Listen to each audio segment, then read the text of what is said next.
আসসালামু আলাইকুম। আমি আবু সাঈদ, প্রভাষক, ইসলামিক স্টাডিজ বিভাগ, মোহাম্মদপুর মহিলা কলেজ, মোহাম্মদপুর, ঢাকা এবং 17তম নিবন্ধনে মেধালিকা প্রথম। সকলে কেমন আছেন? আশা করি আলহামদুলিল্লাহ সকলে ভালো আছেন। আমিও আপনার দয়া আলহামদুলিল্লাহ ভালো আছি।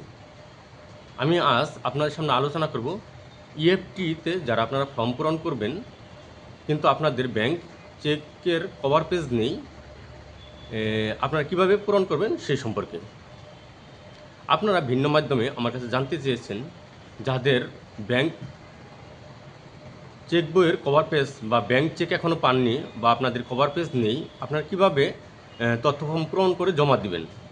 হ্যাঁ, আপনাদের যাদের ব্যাংকের কভার পেজ বা ব্যাংক চেক বই এখনও পাননি, আপনারা ব্যাংক স্টেটমেন্ট দিয়ে আপনারা পূরণ করতে পারেন বা জমা দিতে পারেন। তাই আপনারা ব্যাংকে গিয়ে বলবেন যে আমাদের ব্যাংক স্টেটমেন্ট দরকার, তখন ব্যাংক থেকে আপনাদের একটা স্টেটমেন্ট দিবে। সাধারণত আপনারা যখন ব্যাংক অ্যাকাউন্ট খুলেছেন তখনও অনেককে স্টেটমেন্ট দিয়ে দিয়েছিল। আপনারা যদি কাউকে না দিয়ে থাকে তাহলে এখন গিয়ে ব্যাংকে বলবেন যে আমার ব্যাংক স্টেটমেন্ট দরকার, তখন আপনাদেরকে একটা ব্যাংক স্টেটমেন্ট দিবে। ওই ব্যাংক স্টেটমেন্টটা আপনারা কভার পেজের স্থলে জমা দিবেন, তাহলে আর কোনো সমস্যা হবে না। কারণ পঞ্চম গণবিজ্ঞপ্তিতেও যারা ইএফটি পূরণ করতে গিয়েছিল অনেকের চেক বই ছিল না ব্যাংকের, তখন তারা স্টেটমেন্ট দিয়েছিল এবং তাদের ইএফটি সম্পন্ন হয়েছে, কোনো সমস্যা হয়নি।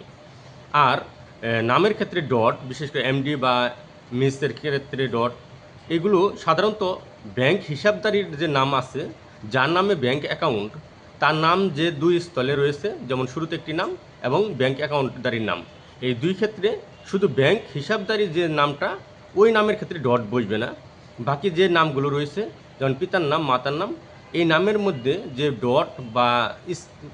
ডট বা হাইপেন এই জাতীয় যা রয়েছে এইগুলো এনআইডি অনুযায়ী বসবে, এতে কোনো সমস্যা নাই। শুধু ব্যাংক হিসাবদারির নামের ক্ষেত্রে ডট বা হাইপেন, কুলন এগুলো ব্যবহার করা যাবে না, আর বাকিগুলোতে ব্যবহার করা যাবে। আবার অনেকে প্রশ্ন করেছেন যে স্যার আমি তো ইএফটিতে আমার এমডির পরে ডটটা ছিল আমি দিতেছি না, কিন্তু ব্যাংকে গিয়ে এটা সংশোধন করতে হবে কিনা।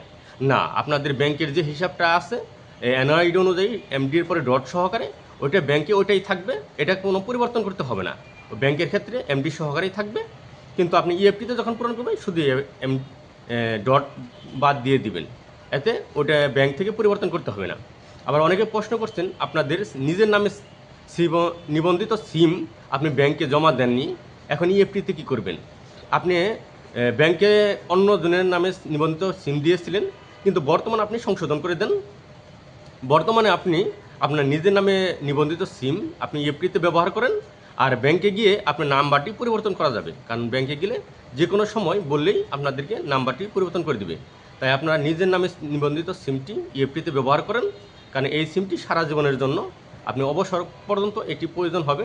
তাই নিজের নামে নিবন্ধিত সিমটি ব্যবহার করেন এবং ব্যাংকে গিয়ে ওই নাম্বারটাই পরিবর্তন করে দেন, তাহলে আর কোনো সমস্যা হবে না। আশা করি আপনারা বুঝতে পেরেছেন। যদি আপনাদের কোনো প্রশ্ন থাকে অবশ্যই কমেন্ট বক্সে জানাবেন, আমি উত্তর দেওয়ার চেষ্টা করবো ইনশাল্লাহ।